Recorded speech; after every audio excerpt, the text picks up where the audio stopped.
Continuamos nuestro estudio sobre todo lo que Jesús enseñó. Y hemos estado mirando el Evangelio de Mateo, buscando obedecer el mandato de Jesús en el último versículo de Mateo, acerca de la gran comisión de ir y enseñar a otros a hacer todo lo que Él ha mandado. Y nosotros buscamos entender lo que Jesús mandó, enseñando lo que enseñó con su vida, por sus palabras y por las circunstancias a través de las cuales condujo a los discípulos mientras los entrenaba. Estamos ahora en Mateo capítulo 25. En la sesión anterior vimos la parábola de las 10 vírgenes, 5 prudentes y 5 insensatas.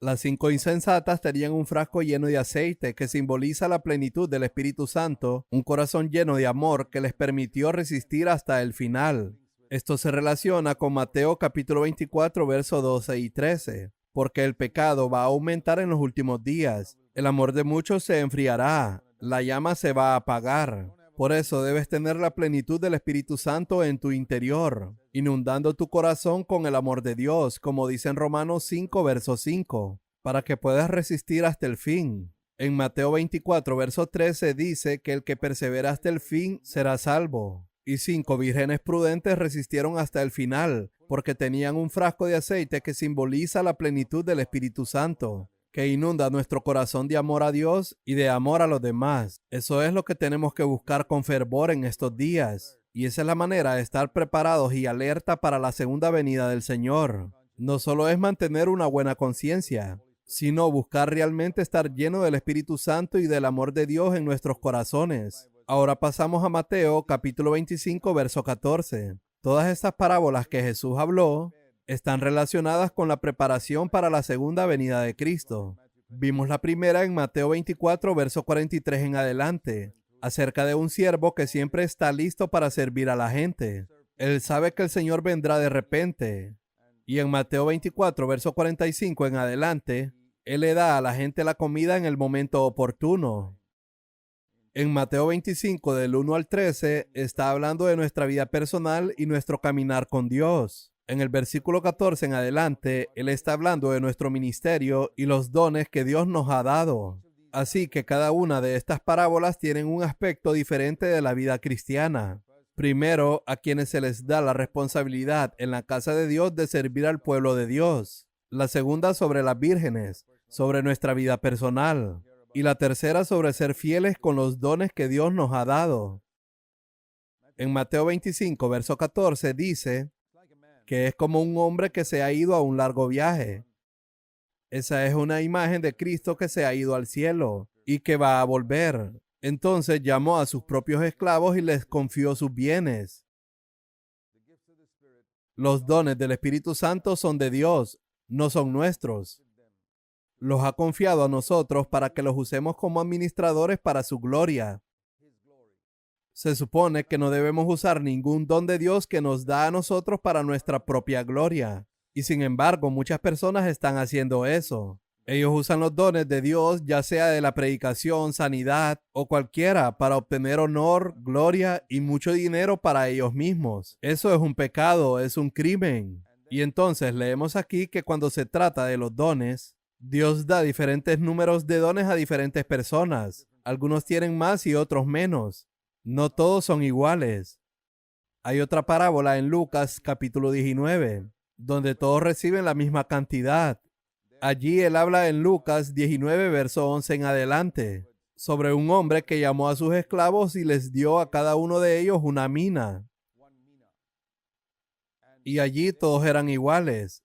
Eso se refiere a áreas de nuestra vida en la que todos somos iguales como creyentes. Por ejemplo, todos nosotros tenemos 24 horas al día. Nadie tiene más de 24 horas. Eso es exactamente lo mismo. Lo que hacemos con nuestro tiempo depende de nosotros. O podemos decir que el rango de la tentación es exactamente la misma para todos los seres humanos. Todos estamos tentados a la ira, a la lujuria, egoísmo, el orgullo, la amargura, los celos. Todos y diferentes personas podrán superar diferentes grados.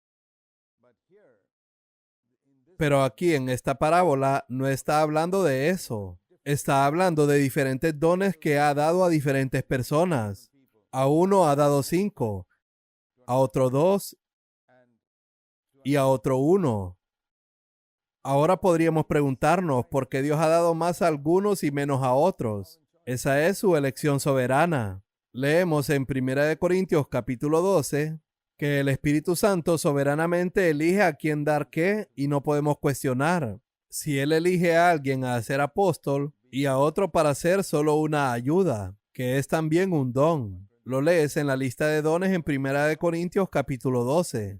Así que Dios soberanamente elige eso y no podemos decidir lo que queremos. La Biblia dice que todos podemos profetizar, pero no todos somos profetas. Pero aún así todos podemos tratar de profetizar. Pero aparte de eso, es Dios quien soberanamente elige dar dones a cada persona.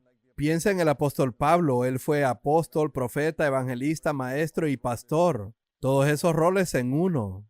Él tenía 5. Otros tienen 2. Algunos tienen 1. Pero ahora la cosa es lo que hacemos con estos dones. Y dice aquí que el que había recibido 5 talentos enseguida fue y negoció con ellos. Y ganó otros 5 talentos. Fue algo inmediato. Él no perdió el tiempo. Es algo maravilloso cuando Dios nos da el poder del Espíritu Santo en ciertos dones. Y nosotros inmediatamente comenzamos a usarlos para ganar algo para Él. Él no estaba aprendiendo para sí mismo. Los 5 talentos que obtuvo iban a ser entregados al maestro. Y eso es lo importante. Recuerda que cuando Dios nos da un don y obtenemos algo de Él, eso es de Él. Cualquier ganancia que obtengas al ejercer tu don no te pertenece. Le pertenece al Señor. El que es fiel reconocerá que no se debe llevar el mérito ni la gloria a sí mismo, sino todo al Señor. Por lo que estamos ganando para el Señor, estamos buscando la preeminencia de Cristo en todo. Asimismo, el que había recibido los 2 talentos ganó otros 2. De la misma manera, significa que también lo hizo inmediatamente. Pero el que había recibido 1 fue y cavó en la tierra y escondió el dinero de su señor. Esta es una persona que ha usado este talento tal vez para conseguir algo de honor para sí mismo. Lo cavó en el suelo, significa que lo conectó a esta tierra. Lo utilizó de una manera muy terrenal. ¿Y cómo usa la gente los dones terrenales? Para ellos mismos, por supuesto. No lo usan para la gloria de Dios o para los demás. La gente de mentalidad mundana no busca la gloria de Dios. Así que aquí hay una imagen de un hombre que tenía un don y lo enterró en la tierra, lo que significa que se comportó igual que la gente mundana. Ese don lo usó para su propia gloria, honor o para hacer dinero para él mismo. Hay millones de personas así que simplemente no hacen nada con él, que Dios les da un don y simplemente lo entierran y lo olvidan porque están ocupados haciendo dinero o otras cosas en el mundo. Por lo que cavó en el suelo y escondió el dinero de su amo. Después de mucho tiempo, verso 19, el amo de estos esclavos vino y ajustó cuentas con ellos. El que había recibido los 5 talentos subió y trajo 5 talentos más, diciendo: Señor, me entregaste 5 talentos, he ganado otros 5 talentos. Su señor le dijo: bien, siervo fiel, en lo poco me fuiste fiel, sobre mucho te pondré, entra en el gozo de tu señor. El de los 2 talentos dijo: Señor, me entregaste 2 talentos, mira, he ganado otros 2 talentos. Su señor le dijo: bien, siervo bueno y fiel, en lo poco fuiste fiel, sobre mucho te pondré, entra en el gozo de tu señor. Quiero que notes que el elogio que le dio a la persona que ganó 5 y a la persona que ganó 2 fueron exactamente iguales. Así que cuando ves que este hombre tiene 2 y otro tiene 5, puedes admirarte por el hombre que tiene más, y sin embargo, a los ojos de Dios, ambos son iguales. Es por eso que el que tiene 5 no debe menospreciar al que tiene 2, o pensar que él es mejor porque Dios le ha dado más, o que Dios le ha dado menos a este hombre porque Dios espera menos de él. Y en última instancia es una cuestión de porcentaje. Si tienes 2 de 2, tienes 100%. Si tienes 5 de 5, obtienes el 100%. Si el hombre con 5 talentos hubiera conseguido solo 2, habría conseguido solo el 40%. Sería mucho más bajo que el que ganó 2. Y esto nos enseña que no podemos comparar nuestros resultados de nuestro servicio con los demás. Por desgracia, entre los cristianos hay mucha comparación. Una iglesia se compara con otra iglesia en secreto. No abiertamente, sería demasiado cruel hacerlo. Y en secreto, un predicador compara su ministerio con el de otro. Piensa que ha logrado tanto para el Señor. Es muy difícil de evaluar, casi imposible porque solo Dios sabe cuánto nos ha dado. Y es el porcentaje lo que importa, no cuánto tenemos, si tienes 2 o 3 o 4 talentos,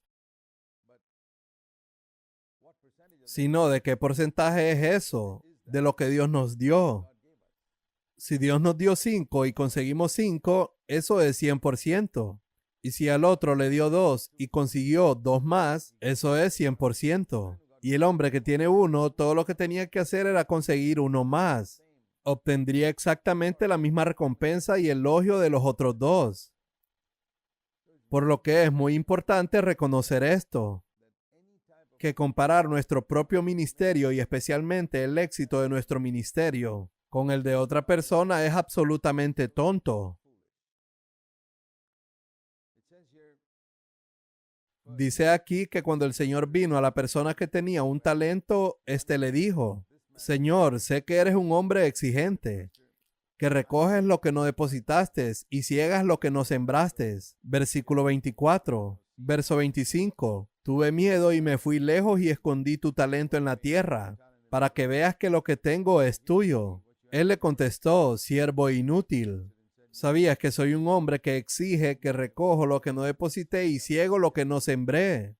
Entonces, ¿por qué no pusiste mi dinero en el banco? Y al volver yo lo hubiera recibido con los intereses. Y dijo a los que estaban presentes: quitadle los talentos y dáselos al que tiene 10. ¿Qué aprendemos de esto? El Señor dice: te di algo. Si lo que dice esta persona es la verdad, nosotros no lo sabemos, pero de todas formas, dice aquí: yo sabía que tú eras un hombre duro. Él tenía un concepto equivocado de Dios y por eso enterró el talento. Él pensaba que Dios era un capataz duro y exigente, que cosecha lo que no había sembrado. Dios no es así. Dios es tierno, compasivo, totalmente comprensivo, perdonador. No es una persona dura en absoluto.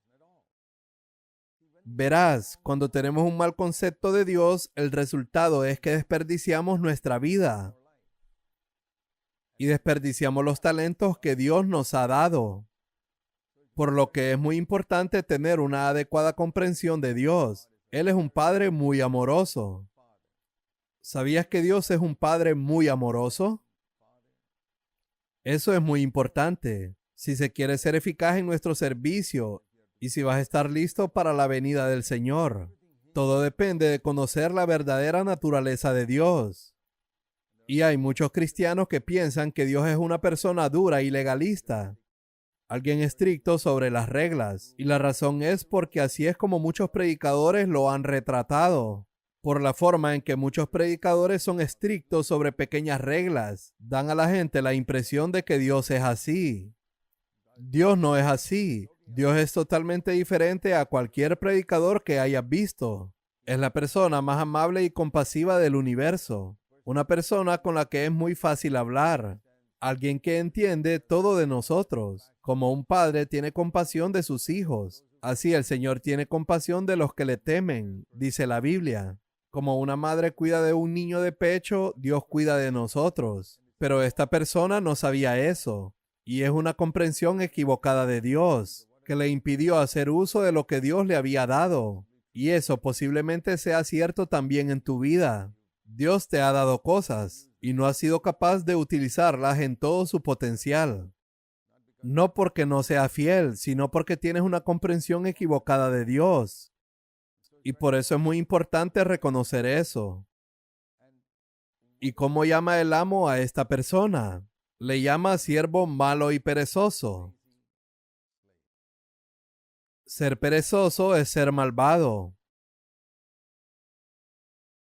¿Por qué era perezoso? Porque él ni siquiera se molestó en tratar de comerciar eso. ¿Sabes? Servir a Dios es un montón de trabajo duro. No hay duda de eso. Hay cierta cantidad de riesgo involucrado en servir a Dios. Ya sabes, cuando tratas de cambiar un talento o 5 talentos o 2 talentos, hay una cierta cantidad de riesgo involucrado. Pero si realmente confiamos en Dios, Él nos ayuda. Y por eso este hombre era malo y perezoso. Y eso es lo que el Señor va a decir a cualquiera que no ha utilizado el talento que Dios le ha dado. Por lo que tienes que preguntarte si estás usando lo que Dios te ha dado. Y eso podría ser no solo los dones espirituales. Tal vez te ha dado dinero para usarlo en su servicio. A algunos les da en abundancia, a otros un poco menos y a otros menos. Pero todo el mundo tiene algo que puede utilizar. Tienes tiempo libre, tienes energía, tienes dones espirituales. ¿Los estás usando para la gloria de Dios? Esa es una pregunta muy importante. Por tanto, quitarle el talento y dárselo al que tiene los 10 talentos, porque a todo el que tiene más se le dará y tendrá en abundancia. Verso 29. Pero al que no tiene aún lo que no tiene se le quitará.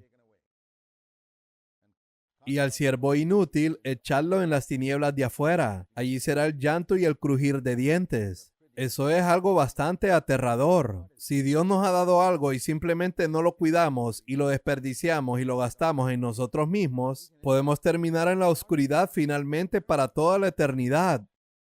Somos responsables ante Dios y eso es algo de lo que muchos cristianos no se dan cuenta. El hecho de que tenemos vida y que Dios nos ha permitido nacer en la tierra y tenemos los recursos de la tierra que Dios nos ha dado. Eso trae una tremenda responsabilidad sobre nosotros. Somos responsables ante Dios de cómo usamos la única vida que Dios nos ha dado. Y si la descuidamos y la enterramos y no nos preocupamos por Dios, entonces las tinieblas de afuera es nuestro destino eterno. Y el significado del verso 29 es que todo el que tiene algo y es fiel con lo que tiene y usa lo que tiene, Dios le da más. Ese es el significado del verso 29. A todo el que tiene se le dará más. Alguien que tiene algo moralmente dado y lo está usando fielmente, eso es algo para la gloria de Dios. Pero si alguien tiene algo y no lo usa en absoluto, entonces gradualmente puede perder incluso lo que tiene. Así que esa es una parábola muy interesante a la cual tenemos que darle intensidad. La parábola de los talentos. Y luego tenemos otra imagen, la del día del juicio final y la base sobre la que Dios nos juzga. Esto es lo que estamos viendo en estas 4 parábolas que comenzaron en el capítulo 24 y el versículo 45. El esclavo fiel que sirve la comida del amo a los que están a la mesa, las vírgenes prudentes y el uso fiel de los talentos que Dios nos da. Y ahora aquí está hablando de la forma en que tratamos a otros que están en necesidad a nuestro alrededor. Cuando el Hijo del Hombre venga en su gloria y todos los ángeles con él, entonces se sentará en el trono de su gloria y serán reunidas delante de él todas las naciones y separará unos de otros, como el pastor separa las ovejas de los cabritos. Este es el único lugar en las Escrituras donde Jesús habla de ovejas y cabras. Las ovejas son generalmente una imagen de los que son hijos y las cabras una imagen de los que no lo son. Y cuando todas las naciones se reúnan ante él, las separará unas de otras, como a las ovejas de las cabras, y pondrá las ovejas a su derecha y los cabritos a su izquierda. Entonces el rey dirá a los de su derecha, que son las ovejas: venid, benditos de mi Padre, heredad el reino preparado para vosotros desde la fundación del mundo. Hay un reino preparado para algunas personas desde antes de que los mundos fueran creados. Eso significa antes de Génesis 1, verso 1. Dios reservó algo para ciertas personas a las que iba a crear. Y no es a cualquier persona. Es a aquellos que utilizan su vida de una manera particular, para los que este reino está siendo reservado. Y ves eso en el verso 35. Dice aquí: porque tuve hambre y me diste de comer. Tuve sed y me diste de beber. Fui forastero y me recibiste. Estaba desnudo y me vestiste, enfermo y me visitaste. Estuve en la cárcel y viniste a verme. Estos son llamados en el versículo 37 los justos. Así que, ¿qué hacen los justos? Ellos ven a Jesús en sus compañeros creyentes. Eso es lo primero que tienes que entender aquí. Porque los justos dicen, Señor, en el verso 37, ¿cuándo te vimos hambriento y te dimos de comer, o sediento y te dimos de beber? Y dice, ¿cuándo te vimos forastero o desnudo, o te vimos enfermo o en la cárcel? Y el rey les dirá, en verdad os digo que en cuanto lo hiciste a uno de estos hermanos míos, aun a los más pequeños, a mí lo hiciste. Así que ahí vemos que cuando hacemos algo por un hermano, incluso un vaso de agua fría que demos, Jesús dijo que es como si se lo estás dando a él. Si me das algo en mi mano, se lo estás dando a mi cuerpo, y eso incluye la cabeza. Así que cuando ayudes a un hermano en Cristo, la cabeza toma nota de que has hecho algo por uno de sus hijos. Y entonces dice, yo estaba en ellos. Cuando ese hermano hambriento estaba allí, ese era yo. Y me vistes y me diste de comer. Cuando esa persona sedienta estaba allí, me vistes en ese creyente. Ahora, esto no es hablar de un trabajo social general. Muy a menudo este pasaje es malentendido. La gente malentiende este pasaje. Creen que solo los que hacen trabajo social irán al reino de Dios, y los que no hacen el trabajo social se perderán. Pero lee atentamente. Los errores vienen cuando la gente no lee las escrituras cuidadosamente. ¿Qué dice aquí exactamente? Jesús dijo, en la medida en que lo has hecho al más pequeño de estos hermanos míos, verso 40, no a Tom, Dick y Harry que ves en la calle, no a cada mendigo. No es que ayudaste a todas estas personas en el mundo, en la medida que ayudaste a todas estas criaturas mías. No. Se está limitando a una cierta categoría de personas. Dice, lo hiciste a cada uno de estos hermanos míos. ¿Quiénes son los hermanos de Jesús? Bien, Jesús ya definió eso. Lo vimos antes en una de sus declaraciones, en las que él dijo, estos que hacen la voluntad de Dios son mis hermanos. Por lo que los hermanos de Jesús son sus discípulos.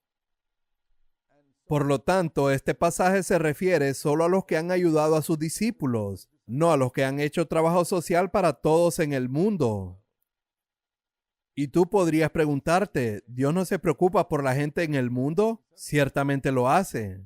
Pero aquí solo estoy diciendo que esta parábola no se refiere a eso. Gálatas 6:10 dice, hagamos bien a todos y especialmente a los de la familia de la fe. Y luego los otros vienen, los cabritos, y dice, apartaos de mí, malditos, al fuego eterno que ha sido preparado para el diablo y sus ángeles. Porque tuve hambre y no me diste de comer, tuve sed y no me diste de beber.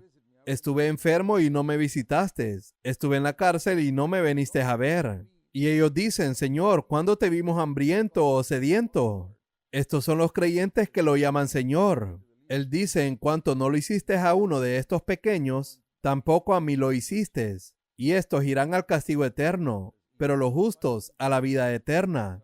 Hay un castigo eterno y hay una vida eterna. Al igual que la vida eterna existe para siempre, también el castigo eterno para siempre.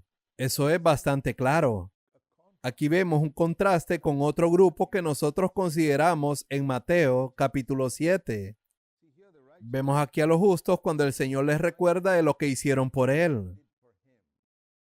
Ellos dicen, Señor, no podemos recordar eso cuando pasó. Los justos son personas que no guardan memoria del bien que han hecho. Señor, ¿cuándo hemos dado de comer a un hambriento? ¿Cuándo hemos dado agua a un sediento? ¿Cuándo vestimos a alguien que estaba desnudo? ¿Cuándo acogimos a un extranjero? Ni siquiera lo recuerdo. Mientras que en Mateo 7 lees de otro grupo de personas que están de pie ante el tribunal de Cristo. Y allí ellos dicen, Señor, recordamos muy bien todo lo que hicimos.